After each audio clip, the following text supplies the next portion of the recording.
할렐루야. 참 좋으신 주님의 은총과 평화가 오늘도 우리 가운데 가득하시기를 주의 이름으로 간절히 축원합니다. 시절이 가을의 끝을 향하고 있다는 것을 누구나 알 수 있을 만큼 아침 저녁 공기가 매우 선선해졌습니다. 올 초만 해도 이 연말쯤 될 때 되면 떨구어 버려야지, 아니 그럴 수 있을 거야 우리가 기대했던 그 코로나의 위협이 여전히 우리의 곁을 망령처럼 떠돌고 있습니다. 그러나 또 한편으로 보면 그런 것과는 아무런 관계없는 것처럼, 전혀 다른 공간에 있는 것처럼 계절은 유유히 흘러서 벌써 겨울의 입구에 들어서 있습니다. 세월이 흐르고 있다. 가만히 들여다보면 우리는 어느새 만물의 덧없음, 그것이 상념이 될 수도 있는 그런 상황에 마음을 뺏길 수도 있는데, 하나님의 때는 어김이 없다라고 하는 음성이, 그 말씀이 오늘도 흐트러지는 우리들의 정신을 다시 일깨워 줍니다. 바라기는 흩어지고 사라지고 말 그런 무상의 삶 속에서도 하나님께서 정해놓으신 영혼의 때를 여러분 주목하시고, 주목해 보는 이들마다 하나님께서 우리 인생과 삶에 감추어 놓으신 그 보석들, 그 보화들을 캐내어낼 수 있는, 매일을 그렇게 건져낼 수 있는 여러분의 삶이 되기를 주의 이름으로 간절히 축원합니다. 오늘 우리가 함께 성령 강림절 24주 맞이하게 됩니다. 이제 다음 주이 되면 마지막 성령 강림절 주일의 마지막 주 왕국절을 맞이하게 되는데요. 오늘 우리에게 주어진 성서일과 독서 1, 2, 3독서 전체의 주제는, 핵심은 때와 시기라는 것입니다. 우리가 오늘 3독서 복음서를 읽었지만 1독서나 2독서 다 읽어보면요, 마지막 때 혹은 주님의 날, 이런 단어들이 노골적으로 언급되고 있습니다. 그래서 우리로 하여금 주님께로 시선을 옮기도록 하고 있죠.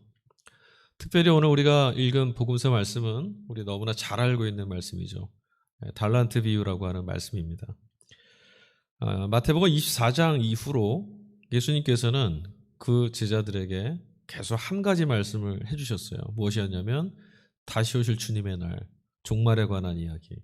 이제 다음 주도 우리가 또 마태복음 이 뒤에 후반절을 읽어야 되겠지만, 모두 다 예화들이, 비유들이 다 주님이 오시는 그날에 집중하고 있습니다. 그런데 여러분, 참 재미난 것은 뭐냐면, 주님의 날, 종말의 날에 대해서 예수님이 말씀하고 계시는 그런 비유인데도 불구하고, 오늘 우리는 이 말씀을 읽을 때마다, 이 비유의 말씀을 읽을 때마다 모두 다 똑같은 해석을 하는 것 같아요. 그리고 기대를 합니다. 무엇이죠? 각자에게 주어진 재능 또는 능력, 그리고 주어진 사명, 이런 것들을 얼마나 잘 이루어내고 얼마나 잘 감당할 것이냐, 이 사명을 고취하는 일, 그런 것으로 오늘 본문의 말씀을, 달란트의 비유를 우리 잘 듣고 이해하는 편입니다. 그러니까 사실 본문의 의도에서는 좀 벗어나 있는 거죠. 그러니까 이 본문 말씀을 읽을 때마다, 달란트 비유를 우리가 접할 때마다 우리 자꾸 본문과 상관없는 다른 함정에 빠지고 마는 겁니다. 아마도 그 이유는 우리가 비교하는 것에 익숙해져 있고 길들여져 있기 때문이 아닌가 싶습니다. 오늘 본문 말씀을 보면 등장인물들이 4명이 등장하죠.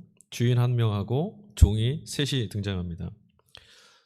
주인이 타국으로 떠날 일이 생겼습니다. 그래서 어떻게 했냐면 자신의 재산을 종들에게 다 맡기고 타국으로 떠났어요. 어떤 이에게는 하나, 어떤 이에게는 2, 그리고 다른 이에게는 5달란트. 각각 손에 맡겨졌던 그 재산들 액수가 다 달랐죠. 그리고 받은 것이 달랐던 것처럼 주인이 돌아왔을 때 그들 각자가 주인에게 올려드렸던, 되돌려 주었던 그 결과물도 다 달랐습니다. 어쩌면 오늘 이 비유의 말씀을 듣고 여러분의 머릿속에 남아있는 내용은 이것일지도 모르겠습니다. 다 다른 걸 받았다, 그리고 다 다른 결실을 주인께 돌려드렸다. 2달란트를 받았던 사람이 몇 달란트를 주인에게 돌려주었죠? 4달란트. 5달란트를 받은 사람은 몇 달란트를 돌려줬습니까? 10달란트. 정확히 2배씩. 자기가 받은 몫을 다 감당했습니다.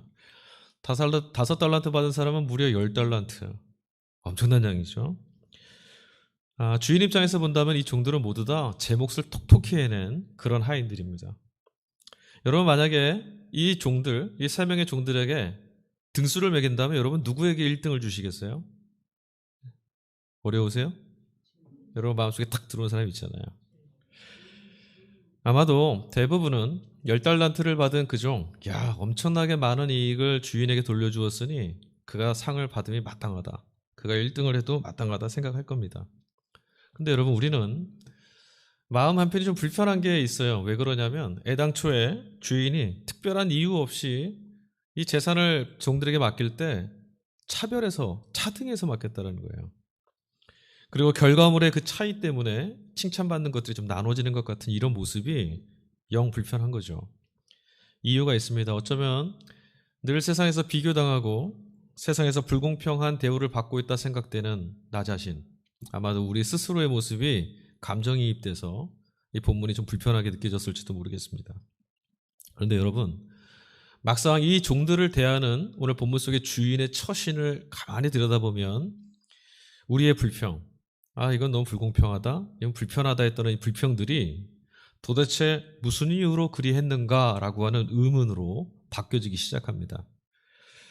의문을 갖게 되는 여러 가지 이유가 있는데, 첫 번째, 주인이요 2달란트를 남긴 이와 5달란트를 남겼던 이들을 모두에게 뭐라고 말했냐면 착하고 충성된 종이라고 하는 평가와 함께 내 주인의 즐거움에 참여하라, 동일한 보상으로 그들을 공평하게 대우했다라는 겁니다. 앞서 말씀드렸지만 우리는 등수를 매기면 결과물을 많이 낸 이가 1등이다, 공헌을 많이 했다, 칭찬받아 마땅하다 생각을 하는데, 결실의 차이만큼이나 칭찬이나 보상이 달라야 될 거라고 생각했던 우리의 기대와는 다르게 지금 주인은요, 이윤이나 결실, 그런 양, 이런 것들 고려의 대상으로 삼지 않는 사람이라는 것을 우리는 보게 돼요. 똑같이 칭찬했거든요. 이런 주인의 처사가 불공평해 보이고 뭔가 잘못된 것이다, 뭔가 문제가 있어 보인다라고 여기는 건 본문을 읽고 있는 우리뿐입니다. 생각해 보십시오. 5달란트를 받았던 그 종 5달란트 남겼습니다. 그가 남겼던 결실의 양은 다른 이들에 비해서 압도적이죠. 2달란트를 남긴 사람, 하나도 남기지 못한 사람과 비교해 보면 5달란트나 되는 결실을 주인에게 돌려주었으니 그를 1등으로 세운다고 해도 뭐라 할 사람은 많지 않을 겁니다. 하지만 여러분, 우리는 그런 대우를 하는 세상 가운데서 답답해하고 속상해하고 아쉬워하면서도 1등과 2등을 어찌해서든 구분하고 비교하고 또 그 틀 안에서 차별화하는 것을 우리는 그렇게 너무 익숙해져 있어서 그렇게 해야만 속이 시원한, 그래서 우리는 이 본문을 읽을 때마다 칭찬과 타박, 두려움과 이 기쁨, 부러움과 시기, 열등함과 우월함, 평가라고 하는 이 잣대로 오늘 본문의 이야기를 볼 수밖에 없게 됩니다. 두 번째 의문은 이겁니다. 3명의 종들 중에 1달란트 받았던 종이 있습니다. 그 종에 대한 주인의 처우예요. 여러분, 1달란트 받았던 종이 땅에다 그 결실을 묻었다가 주인에게 돌려주었죠. 여러분, 그 종에게 주인이 했던 처우, 여러분 어떻게 생각하세요? 주인이 마땅한 처우를 했나요? 아니면 부당한가요? 1달란트를 받았던 그 종이요, 달란트를 받자마자 뭐 했냐면 가서 땅에다가 묻었습니다. 유대 관습에 따르면 분명히 이 사람은 유대 관습을 따라서 가장 안전한 방법으로 주인의 재산을 보관한 겁니다. 그때는 이게 제일 유력하고 안전한 장치였어요. 그런데 여러분, 결과적으로 그는 주인에게 아무런 손해도 끼치지 않고요, 주인의 것을 고스란히 온전하게 돌려주었거든요. 그런데도 주인은 그에게 뭐라고 평가했죠? 악하고 게으른 종아라고 말했어요. 이해가 잘 안 되죠. 그래서 이 종은 1달란트 받았던 그 종은 본문의 말씀 속에서, 적어도 이 비유의 말씀 속에서는 유일하게 불행한 사람이 되고 맙니다. 자, 우리 기준에 따르면 1달란트 받았던 이 종은 잘못한 게 아무것도 없습니다. 주인의 것을 손해를 끼치지 않기 위해서 최선을 다했고 자기가 아는 방도에서 가장 합리적인 방법을 택한 거예요. 여러분, 사실 결과가 좋아서 망정이지 주인의 재산을 함부로 굴렸던 2달란트, 5달란트 받았던 사람들 한번 보십시오. 손해라도 끼쳐졌으면 그 손해는 막대합니다. 그렇게 생각하고 보면 오히려 주인의 재산을 가지고 제거 쓰듯이 손해봐도 어쩔 수 없다라는 그런 마음처럼 무모하게 사용했던 그 종들은 사실은 꾸짖음을 받아도 마땅하지 않을까 이런 생각도 들어요. 이런 주인을 바라보는 예수님의 마음 시선과 오늘 우리들의 시선이 마치 닿지 못할 평행선처럼 잘 안 맞아 떨어지는 것 같아요. 왜냐하면 예수님께서는 이 주인의 처우를 그릇되다라고 말씀하신 게 아니거든요. 이제 여러분 우리는 이 본문에서 주님의 의도, 그러니까 이 말씀을 통해서 우리에게 전해주시려고 했던 의도를 파악하기 위해서 결실, 그리고 업적, 결과물에 그 양에 빼앗겨 버렸던 시선을 주인에게로, 주인을 이해하는 쪽으로 돌려야만 합니다. 여러분 주인이 종들에게 맡겼던 그 자신의 재산, 그 단위가 있었어요. 그 단위가 뭐였죠? 뭘 맡겼다 그랬어요? 안 읽으셨어요? 오늘 다 침묵하기로 작정하셨어요? 침묵 기도는 벌써 끝났는데. 주인이 하인들에게 맡겼던, 종들에게 맡겼던 자신의 재산, 그것을 단위로 환산했던 그 단위가 있었는데 사용된 단위는 달란트입니다. 달란트 하면 우리 잘 알고 있잖아요. 탤런트라고도 하고 능력, 재능 뭐 이런 것들 이렇게 소개되는 단어죠.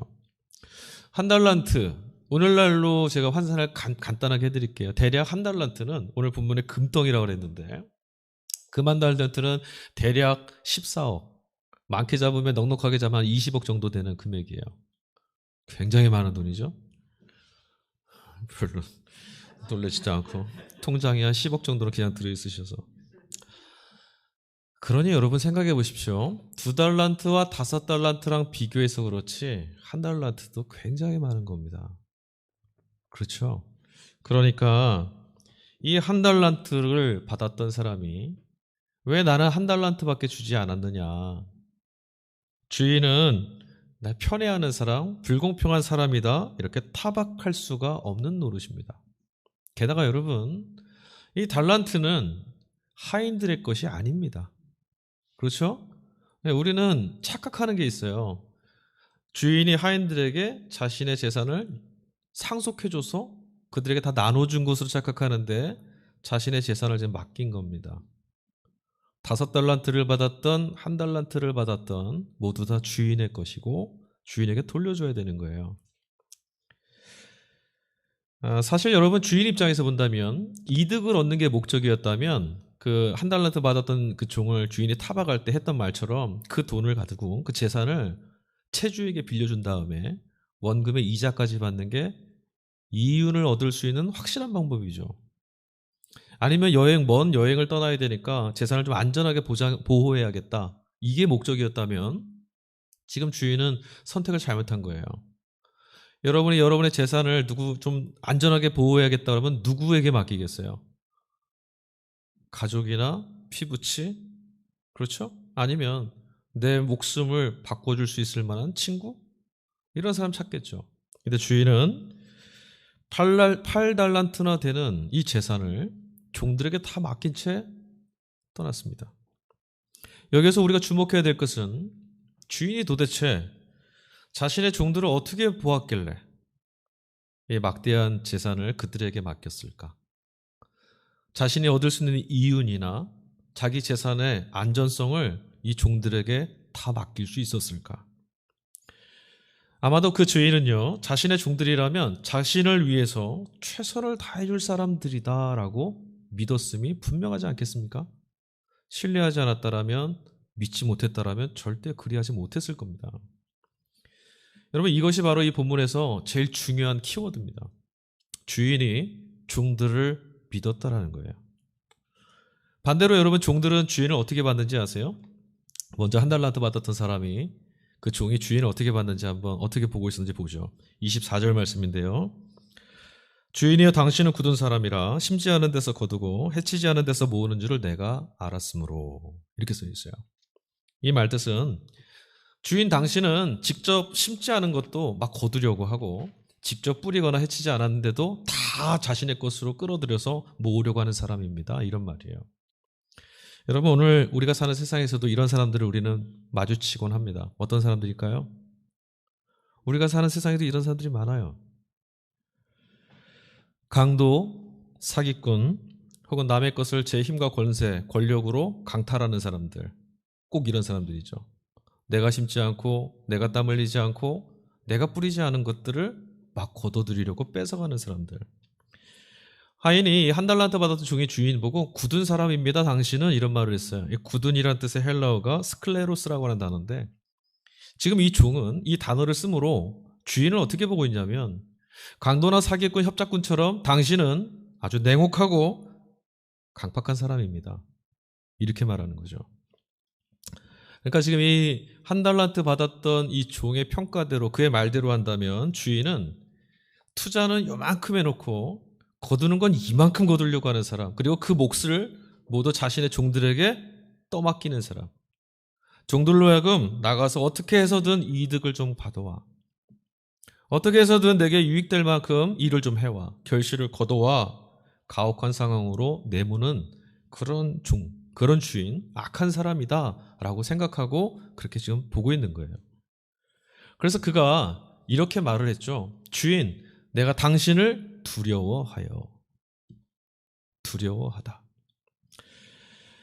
그 두려움이 자신들을 믿어주었던 주인의 신뢰를 저버리고 배신하게 만든 겁니다. 그리고 그것 때문에 주인은 그 종을 지금 책망한 겁니다. 그래도 우리는 여전히 이런 생각이 우리 안에서 자꾸 솟아오르는 것을 부인할 수는 없습니다. 그래도 주인이 종들을 편애한 것만은 사실 아닙니까? 누구는 5개 주고 누구는 2개 줬는데 그 사람은 하나밖에 안 줬지 않습니까? 그래 차별한 거 분명하지 않습니까? 그건 팩트잖아요. 우리 이렇게 생각할 수 있습니다. 아마도 그 불편함은 억울함이겠죠. 억울함. 우리는 알게 모르게 세상을 향해서 모두 다 너나 없이 이런 아무도 나를 몰라준다고 하는 억울함, 그 억울한 마음 가지고 살고 있습니다. 한 달란트 받았던 종의 마음이 바로 그런 거였습니다. 왜 내 손에는 이것밖에 안 줬지? 저 사람의 손엔 이만큼이나 있는데. 하지만 여러분 15절 말씀을 보니까 주인은 분명히 이렇게 이 기준을 갖고 그들에게 나눠줬어요. 뭐라고요? 각자의 재능대로 나누어 주었다고 합니다. 여러분 앞서 제가 그 말씀 드렸죠. 이 달란트는 종들에게 준 소유가 아닙니다. 종들의 소유가 아니에요. 주인의 것입니다. 맡긴 거예요. 사역이죠. 일입니다. 충성해야 될 자기에 떨어진 의무입니다. 이렇게 놓고 보면 오히려 그들의 재능대로 나누어 주었다라고 하는 주인의 그 마음은 혹여라도 버거운 짐을 짊어질까 그렇게 하지 않기 위해 했던 배려로 보이기도 합니다. 물론 여러분 이것이 가능하려면 주인이 평상시에 이 종들을 잘 살펴보고 이 종들이 힘은 있는지, 건강은 좋은지, 지금 상태는 어떤지, 요즘에 어려운 일은 없는지 잘 헤아리고 볼 수 있을 때, 그때만 가능한 이야기죠. 잘 돌봐주고 잘 살펴보는 것, 그래야만 그 종들 한 사람 한 사람, 그들이 갖고 있는 재능, 그들이 갖고 있는 능력이 눈에 들어옵니다. 여러분 우리는 제 자식 키울 때도요. 그 아이가 갖고 있는 재능, 그 아이가 가지고 있는 능력 잘 못 봅니다. 그래서 어떡하죠? 어린아이 때부터 끊임없이 그를 돌보고 사랑하고 아껴주면서 이 아이 안에 감추어진 능력, 이 아이 안에 감추어진 재능이 무엇인지를 우리가 발견하려고 애를 씁니다. 그렇게 해도요. 그렇게 오랜 시간을 주의 깊게 살펴보아도 내 자식이 갖고 있는 재능을 발견하지 못하는 경우도 많아요. 그런데 오늘 이 본문의 말씀 보니까 이 주인은 그들의 재능에 따라 나누어 주었답니다. 아마도 이 사람은 분명히 이 종들에 대한 남다른 애정과 관심을 가지고 그들을 돌보고 살펴주는 사람이었, 그런 주인이었음이 틀림이 없는 것이죠. 여러분 세상은 언제나 기준을 정해 놓습니다. 그리고 그 기준 속에 우리를 몰아세우죠. 그 기준에 몰아세워서 그 기준에 맞는 사람 되기를 강요합니다. 그래서 기준에 맞으면 괜찮은 사람이고 기준에 도달하지 못하면 낙오자가 되죠. 그렇게 해서 열등감과 또는 소외감으로 우리 한 사람 한 사람을 자꾸 아프게 만드는 게 세상의 방식입니다. 여러분 있는 그대로 천만의 말씀입니다. 사람 있는 그대로 평가받는 것 여간 어려운 일 아니죠. 여러분 내 모습이 있는 그대로 어디서 인정받고 평가받아 보신 적 있으세요? 당신은 그 모습으로 참 귀해. 당신은 그것으로 당신만으로 족한 거야. 이런 말씀 들어보셨어요? 그런 것은 고사하고 제가 가지고 있는 재능조차도 제대로 인정받지 못하는 경우가 수두룩하죠. 많아요. 지금 우리 아이들도 우리가 그렇게 가르치잖아요. 그런 세상에 순응해서 또 그런 세상에 내몰려서 살다 보니까 어느새 우리 눈에는 주인이 이 종들을 바라보았던 고마운 마음이 보이질 않습니다. 그냥 우리 손에 들려진 저희보다 부족한, 저 사람보다 인정받지 못한 것 같은 그런 불공평 때문에 불퉁거리는 마음만 우리 안에 가득 남아있죠. 그런 우리이기 때문에 이 본문의 말씀을 아무리 읽어도 주님의 마음을 헤아려 볼 수가 없습니다. 여러분, 이제 정말 중요한 부분을 살펴봐야 됩니다. 오늘 본문 말씀 속에서. 제가 본문 말씀을 시작하기 전에 이 말씀 드렸어요. 이 본문은 무엇을 말씀하기 위해서 주어진 비유라고 그랬어요. 주님의 정말 재림, 그날을 우리에게 가르쳐 주시기 위해서 쓰신 말씀이에요. 본문의 맥락은 분명히 주의 재림, 우리에게 찾아올 주님의 그 찾아오시는 그 종말의 날에 다 있습니다. 근데 우리는 그걸 잘 못 읽죠. 자, 그 주제를 가지고 본문을 다시 한번 볼까요? 오늘 성경의 말씀은 우리 각 사람에게 주어져 있는 재능이나 능력 혹은 그것을 가지고 얼마나 많은 결실을 거두고 그것으로 얼마나 대단한 사역과 사명을 해냈느냐, 그런 것을 남길 수 있는 종이 될 것이냐. 오늘 본문의 말씀에 종들이 주인에게 했던 건 내가 2배나 남겼습니다라고 하는 그 일들을 우리에게 재촉하거나 기억하라고 말하고 있지 않습니다. 다시 말씀드릴게요, 여러분. 쉽지는 않을 겁니다. 왜냐하면 우린 계속 그런 삶에 익숙해져 있거든요. 하지만 여러분, 충성된 종들이 2배씩 결실을 남겼다고 하는 그 업적, 여러분 이제 거기에서 그만 시선을 거두셔야 됩니다. 2배를 남긴 종이 대단하다면 3배를 남긴 종은 더 대단한 거죠. 본문의 핵심은 거기에 있지 않습니다. 오늘 본문 속에서 주님이 말씀하시려고 하는 핵심은 19절 한 문장에 담겨 있습니다. 19절입니다. 오랜 후에 그 종들의 주인이 돌아와 그들과 결산할 때. 여러분, 이 말씀이 크게 들리세요? 오랜 후에 그 종들의 주인이 돌아와 그들과 결산할 때. 저는 이 날을 꿈꾸고 있습니다. 종들은 주인에게 달란트, 주인의 재산을 맡김을 받았던 그 종들은 모두 다 저마다의 생각과 알을 가지고 주인을 바라보고 있었습니다. 그러니까 그들 모두 다 각자가 생각하는 주인에 대한 정의가 있었죠. 아, 주인은 이런 사람이야. 주인은 이런 분이지. 주인은 나한테 이런 존재야. 다 가지고 있었어요. 그리고 이들이 했던 행동이 있지 않습니까? 그들의 행동은 모두 다 주인에 대해서 그들이 가지고 있던 생각, 주인을 어떻게 알고 있었는가 하는 그런 그것이 초래해낸 결과입니다. 한 달란트 받았던 종이 주인을 어떻게 봤다고 그랬어요? 두렵고 무서운 존재. 그러니 그는 주인이 그에게 부탁하고 맡긴 게 있음에도 야단 맞을까 봐 무섭고 두려워서 땅에다 갖다 묻은 거예요. 아는 만큼 행동했습니다. 나머지 종들은 어떻게 했나요? 2달란트 받은 종과 5달란트 받은 종은 본문에 보니까 받자마자 그 즉시로 뛰쳐나갔답니다. 그럴 수밖에 없어요. 그들은 자신들을 무한히 신뢰해준 주인의 그 마음을 발견했어요. 그들은 종입니다. 어찌 보면 짐승처럼 소유물처럼 다루어도 할 말이 전혀 없는 그런 종들인데, 앞서 말씀드렸잖아요. 이런 재산, 주인의 것들을, 이 귀한 것들을 나누어 주었다는 것은 이미 주인이 이 종들을 자신의 식구들이나 자신에게 정말 중요한 친구처럼 여기고 있다라는 증거 아니겠습니까? 이 종들은 그걸 발견한 거죠. 아, 주인이 나를 믿어주고 있구나. 아, 주인이 나를 자신의 친구처럼 삼고 있구나. 아, 주인이 나를 자신의 식구처럼 마음에 두고 있었구나.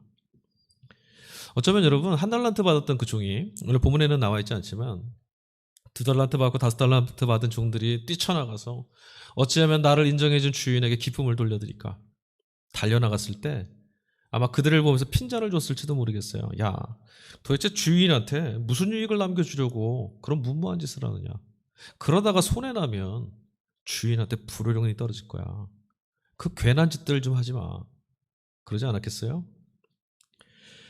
그런데 그렇게 하고 나서 한참이 지났습니다. 오늘 본문에 보면 시간이 한참 지나고 난 뒤에 각자의 믿음대로 행동했던, 각자의 마음대로 선택했던 그들의 행동의 결과, 이것이 칭찬받을 만한 일인지 아니면 책망받을 일인지 아니면 이것이 정말 옳은 것인지 그른 것인지 이것들이 드러나는 날이 찾아왔습니다. 주인이 돌아왔고 나누어졌던 그 재산들을 어떻게 사용했는지, 어찌 사용했는지, 어찌 다루었는지를 셈하는 날이 찾아왔습니다. 이것이 오늘 본문의 핵심이에요. 그 날이 찾아왔습니다. 여러분 중요한 건 얼마를 남겼느냐라고 물어보지 않았어요, 주인이. 어떻게 사용했느냐. 여러분 지금 우리 모두는 저마다 주님을 이해하고 아는 수준, 자신이 믿는 바대로 행동하고 살아가고 있습니다. 우리들의 믿음 생활은요, 모두 다 내가 주님을 어떤 분으로 알고 있고 어떤 분으로 믿고 있느냐가 결정해 줍니다. 주님을 목숨처럼 여기며 사는 사람이 있고 곁에 계시는지 안 계시는지 모르면서 지나쳐가는 이들도 있습니다. 24절에서 한 달란트 받았던 그 종이요, 자신이 했던 행동, 자신은 이런 결정을 했다라는 것들을, 이 근거를 이렇게 말했어요. 내가 주인이 그런 분임을 알았으므로. 한 달란트 받았던 종이 주인에 대해서 알고 있던 것, 믿고 있던 그대로 그는 행동했던 것 뿐입니다. 그는 자신이 아는 그대로 주인을 두려움의 대상으로 여겼고 그대로 믿었던 것이며 그대로 믿고 있었으니 그대로 살게 됐을 뿐인 거죠. 아마 만약에 다음에 이런 기회가 또 온다고 해도요, 아마 이 종은 다시 땅에 갖다 묻었을 거예요. 저는 그렇게 봅니다. 이 일이 있고 나서 나중에 그래 이번에 조금 더 많이 줄게. 한 달란트 받은 종에게 5달란트를 주고 이렇게 나눠주면 5달란트나 주인이 나에게 함정을 파는 것 같아. 우리가 아는 만큼, 여러분 우리가 아는 만큼의 수준, 우리는 그 수준에서 주님을 믿을 수 있고요. 우리가 믿는 수준을 뛰어넘어서 살아가는 사람은 아무도 없습니다. 내가 믿는 만큼 사는 겁니다. 우리가 하는 주님을 향한 고백들이 있죠.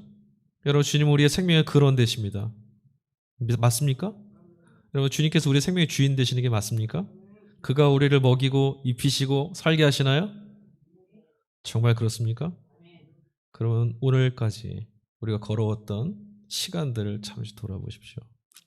그 믿음이 나의 삶의 선택을 이끌어왔는지. 여러분 불행히도 우리는요, 주님을 향한 알미 온전하지가 않습니다. 때로는 우리의 주님을 향한 지식은 주님을 두렵고 무서운 존재로 그렇게 새겨놓을 때가 있습니다. 그래서 우리가 삶이 자꾸 두려움으로 내몰리는 이유, 우리의 인생과 삶의 기쁨이 채워지지 않는 이유는 바로 여기서부터 비롯한다는 것을 알아야 됩니다. 주님이 어떤 분이신지를 아는 것은요, 결국 오늘 주제가 되었던 주님의 날, 종말이 우리에게 어떻게 받아들여져야 되는 시간인지를 결정해 줍니다.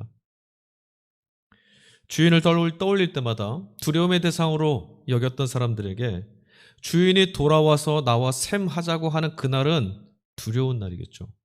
기대가 되지 않습니다. 피해가고 싶죠. 절망과 공포의 시간입니다. 그런 날이 내게 찾아오고 있다는 사실을 깨달을 때마다 등에 식은땀이 쫙 흐를 겁니다. 마치 우리 친구들이 열심히 친구들하고 놀고 재미난 거 타고 잠자고 할 거 다 하다가 시험이 다가오고 있구나, 이 사실을 깨달았을 때 낭패감에 사로잡히는 거와 똑같을 거예요. 그러나 여러분, 이미 자신을 향해서 주인이 어떤 마음을 갖고 있는 분인지, 내가 그에게 어떤 존재인지, 그가 나를 얼마나 사랑하고 나에게 얼마나 무한한 신뢰를 베풀고 있는 분인지, 그가 나에게 어떤 기대를 담고 있는 분인지를 알게 된 사람이라면 주인이 찾아와서 셈하는 그날은 내게 주인이 보였던 그 마음이 진실이었다는 것, 내가 그 주인을 대하는 마음이 진실이었다는 것이 드러나는 기쁨의 날 아니겠습니까? 그날까지 이런 마음을 갖고 있는 사람들, 내 주인은 이런 분이다라고 하는 암과 믿음을 갖고 살아가는 사람들에게, 그들에게 허락된 매일은 어떤 것들이 채워지겠습니까? 두려움이 채워질까요? 기대감이 채워질까요? 사랑하는 것만큼 우리는 선택하고 내가 믿는 것만큼 우리는 걸어갈 수가 있습니다. 바울은 고린도전서 13장 12절에 이런 말을 했습니다. 우리가 지금은 거울로 보는 것 같이 희미하나 그때에는 얼굴과 얼굴을 대하여 볼 것이요. 지금은 내가 부분적으로 아나 그때에는 주께서 나를 아신 것 같이 내가 온전히 알리라. 저 역시 바울처럼 이 날을 전심으로 고대합니다. 희미하게 보는 것 같은 그런 주님이 아니라 얼굴과 얼굴을 대하는 것 같은 주님을 온전히 바라볼 수 있는 그 영광을 볼 수 있는 나를 향해서 갖고 있는 그 사랑의 표정, 나를 신뢰했던 그의 눈망울을 직접 바라볼 수 있다면 생명에서 소외되었던 저였는데 바울의 말처럼 저는 주 예수님 때문에 어둠의 자식이었다가 빛의 자녀가 되었습니다. 버려졌던 자였지만 하나님께 온전한 품 가운데 들리워진 자가 된 것이죠. 어제까지 제가 어떤 걸음으로 어떻게 살아왔는지, 저의 걸음걸음이 어떻게 형편없었는지, 어떻게 넘어지고 깨져서 상해 있었는지 그런 것들을 하나도 따져 묻지 않고 지금도 바로 오늘 이 오늘의 이 시간이 내게 허락되어 있다라는 그것, 여러분 주님은 어떤 상황에서도 있는 그대로의 나를 무한한 당신의 신뢰와 기대와 은혜로 덮어주고 계시다는 것을 믿을 수 있는 충분한 이유가 됩니다. 그래서 저는 온 마음으로 그날을 고대할 수밖에 없습니다.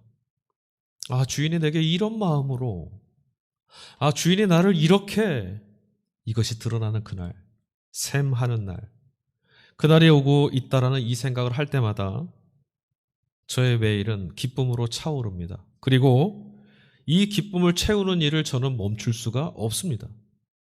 여러분, 이 기쁨을 무엇으로 지금 채우는 것이죠? 바로 그 주인, 그가 누구이냐는 거죠. 제가 설교를 마무리해 가면서 마지막까지 남아있던 의문이 있었어요. 다 이제 교훈이 있고 이제 전할 말씀이 나왔는데 해결되지 않은 의문, 이겁니다. 대체 어떤 마음이었길래 주인이 아낌없이 그의 재산을 종들에게 이렇게 툭 던질 수 있었을까? 믿었다라는 것 좋은데 그게 정말 될까? 2달란트와 5달란트 받았던 그 종들은 그들은 또 무슨 생각이었길래 주인의 그 재산을, 막대한 손해를 끼칠지도 모르는 그 재산을 그렇게 무모하게 자기 뜻대로 막 장사를 하고 처분하고 했었을까? 그런데 여러분, 우리가 이 본문 속에서 알지 못하는, 그런데 아무런 정보가 주어져 있지 않은데도 아무런 생각 안 하고 지나가는 부분이 하나 있어요. 뭐냐면 주인이 얼마나 부자인지를 우리는 몰라요. 그렇지 않아요, 여러분? 주인이 얼마나 큰 부자인지에 대해서는 이 본문의 말씀 속에는 아무런 정보가 없습니다. 그가 맡겼던 재산, 종들에게 맡겼던 8달란트가 그의 전 재산이었는지, 아니면 이 종들이 장사를 하러 나갔다가 몽땅 탕진하고 돌아와도 개의치 않을 만큼 큰 부자인지 우린 그걸 몰라요. 주인이 종들을 칭찬하면서 그런 말을 했죠. 착하고 충성된 종들아, 너희들이 적은 일에 충성하였다. 적은 일. 주인에게는 이건 아주 작은 것들이었어요. 하지만 여러분, 주인에게 작다고 해서 종들에게도 작은 건 아니죠. 주인이 준 것 하나하나가 종들에게는 주인의 모든 것과 같은 겁니다. 내 손에 들려져 있는 주인의 것, 이건 주인의 모든 것이 내게 들어지는 거죠. 1달란트 받았던 그 종만 다르게 봤어요. 뭐라고요? 주인이 내게 작은 거 주었다. 그리고선 큰 거를 달라고 요구하고 있다. 주인은 나쁜 사람이다. 여러분, 가만히 한번 돌아와 보십시오. 여러분, 우리는 이 본문을 읽으면서 나는 대체 몇 달란트나 가졌을까? 우리 이런 생각 하잖아요. 그죠? 안 해보셨어요? 지금도 하고 계시지 않으세요? 나는 과연 몇 달란트나 받았을까? 이 생각하는 우리인데, 저 옆에 있는 김 집사 말고 나는 몇 달란트나 받았을까? 저기 있는 저 권사님 말고 나는 몇 달란트나 더 받았을까? 내가 좀 더 받지 않았을까? 여러분, 1달란트를 받았어도 그거 다 주인 거라 그랬죠. 주님의 말씀 안에서 우리들 중 누구라도 1달란트 받았다 하더라도 우리는 이 본문 속에 나오는 주인 앞에 서 있는, 주인이 무한히 신뢰했던 종들 중에 한 명이란 사실을 깨달아야 됩니다.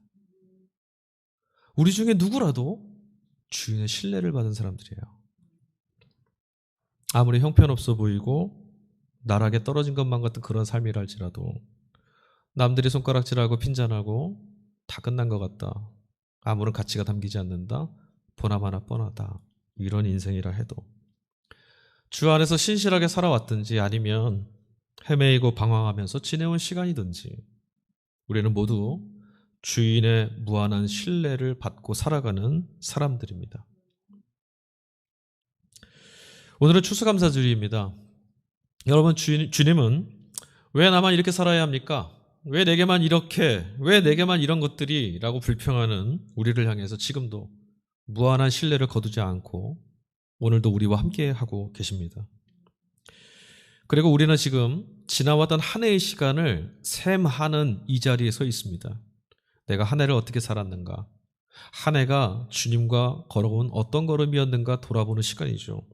이것처럼 우리 모든 삶, 우리에게 주어졌던 모든 인생과 시간들을 셈하게 되는 주님의 날이 우리를 곧 찾아올 겁니다. 그것이 주님의 재림이든지 혹은 우리 각자에게 찾아오는 죽음의 순간이든지 그것들은 우리를 주님 앞에 이끌고 갈 겁니다. 그리고 그곳에서 그날에 주님은 우리 개개인에게 아낌없이 나눠주셨던 생명, 시간, 재능, 장점들, 직업, 직분, 재물 무엇을 위해서 어떻게 사용하고 살았느냐 이것을 물으실 겁니다. 여러분은 그 답을 지금 가지고 계십니까? 무엇을 해냈다가 아닙니다. 너는 무엇을 위해서 어떻게 그것들을 지금 사용하고 있느냐. 이것만 말씀드릴게요, 여러분. 2달란트와 5달란트 받았던 이들, 그들의 주인에게 칭찬받았죠. 아무리 읽어봐도 부모의 말씀을 정리하고 보니 주인이 그들을 칭찬했던 건 그들이 남겼던 성과 때문은 아니었다라는 것이 분명합니다. 분명히 그들에게 맡긴 모든 것이 다 적은 것이라고 그랬어요. 주인에게는 그들이 남겨온 결실은 아무것도 큰 의미를 가지지 않습니다. 적은 겁니다. 이미 모든 것이 풍성한 주인에게는 종들이 남겨온 결실은 빛나지 않습니다. 주인은 오직 한 가지, 자신을 온전히 신뢰해서 주인으로 받았던 것들을 귀히 여기고 최선을 다해서 주인의 것이라고 목숨처럼 귀히 여기며 사용하며 살아왔던 그 종들, 자신을 그렇게 귀히 보아온 종들, 그들을 칭찬한 겁니다. 주인의 칭찬의 대상은 손에 들리워진 달란트가 아니라 그것을 들고 자신 앞에 서 있는 그들이었습니다. 여러분, 과연 우리는 오늘 무엇을 위해서 주님이 주신 것들을 소비하며 살고 있을까요? 오늘 우리에게 준 것.